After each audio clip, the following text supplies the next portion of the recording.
Hello students, today we are going to see very important 4 marks questions intermediate first year. Okay, to start with, in the chapter that is gravitation, you have very important 3 short answers, out of which one question is guarantee for the coming intermediate first year exams. Okay, so I will not tell the whole concept of gravitation and everything, but I will go directly with 3 short answer questions which are very important. Out of this all questions, the very important question is regarding escape velocity. Define escape velocity and derive the expression for it. This is very important. Escape velocity. So generally it is represented with VE. So what is the definition for escape velocity?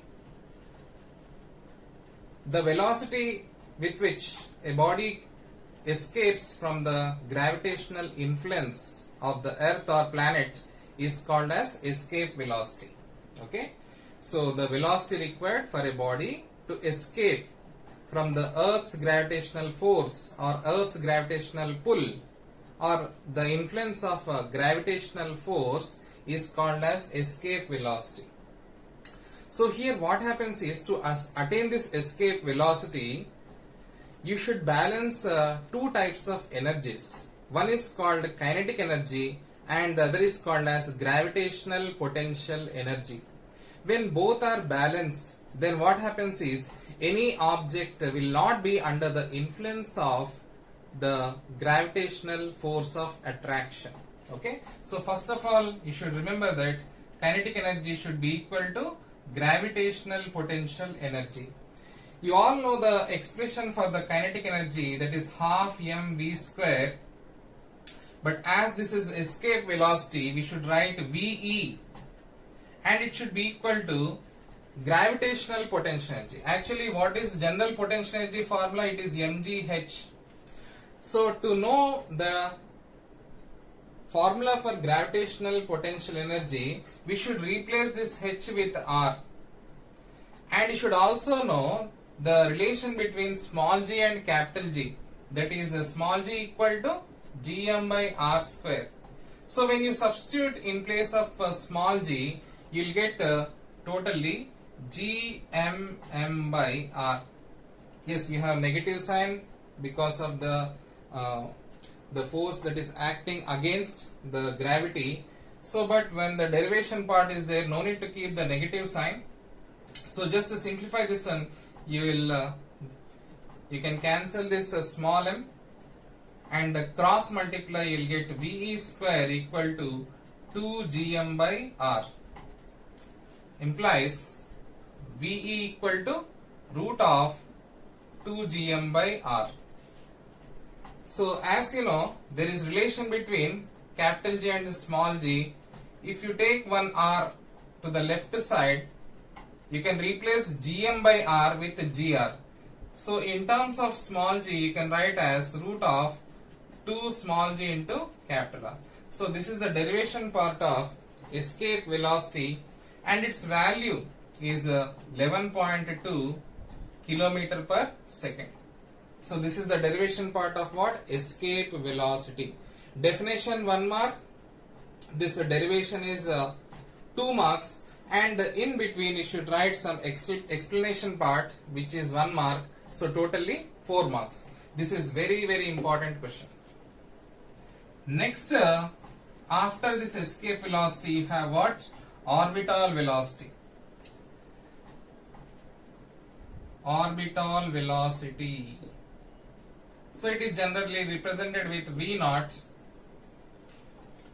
So what is the definition of orbital velocity? The horizontal speed required for a body to revolve around a planet in a circular orbit is called as orbital velocity. So for this derivation part, you have a diagram. So consider this is any planet whose radius is capital R, and consider any body which is revolving around a planet in a circular orbit. Okay, So this is what this is any body. So this is moving with velocity v naught, that is orbital velocity.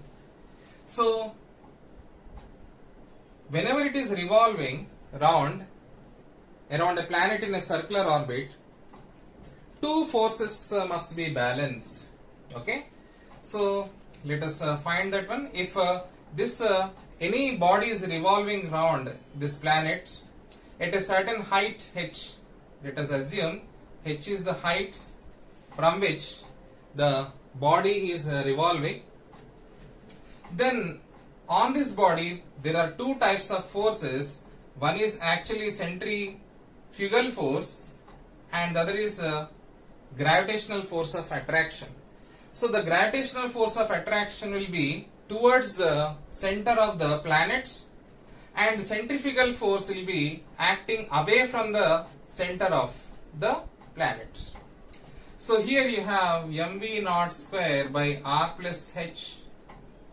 Generally you should know that centrifugal force formula, general formula is mv square by r. So instead of v you have v naught because of orbital velocity, and instead of r you have r plus h because the distance of this body from the center of the planet will be r plus this h. Total will be r plus h. So the distance will be radius plus the height. And the gravitational force of attraction formula is what? G mm by r plus h whole square. How you got this one? There is a derivation part for this. So I will not derive, seeing the constraints of the time. So this is a centrifugal force and it should be balanced with the gravitational force of attraction. Okay. So let us derive now. Both are balanced, that is you should write centrifugal force equal to gravitational force. Okay. So mv naught square by r plus h equal to g capital M small m by r plus h whole square. So now simplifying this equation, small m gets cancelled, 1 r plus h gets cancelled, v naught square equal to how much? You get gm by r plus h. And here you have one assumption that if the height is very much less than the radius of earth, okay, then you can substitute h equal to actually 0 when compared to capital R. So v naught square equal to gm by r. Next you have v naught equal to root of gm by r. Now you have the last assumption where you have the relation between small g and capital G. Small g equal to capital G capital M by r square. You bring this 1 r here, you will get gr equal to gm by r. Then if you replace this gm by r with gr, you will get the final equation v naught equal to root of gr. And if you substitute the value of g equal to 9.8 and capital R value, radius of earth is 6,400 kilometers, and convert into meters, and if you simplify this one, you'll get v naught value as 7.92 kilometer per second. So this is the derivation part of orbital velocity, which is also very important for 4 marks. Okay. Now let us go to the last important question of this chapter.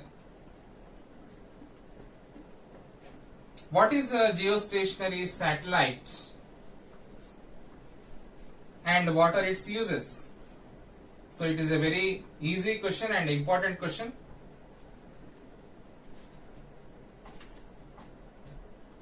Geostationary satellite.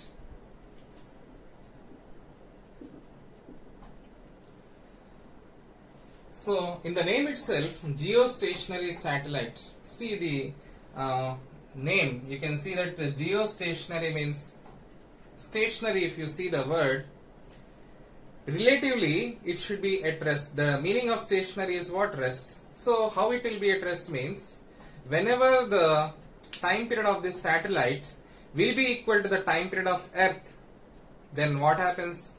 as if it is relatively stationary if you observe from the Earth. So that is also the reason why it is called as a geostationary satellite.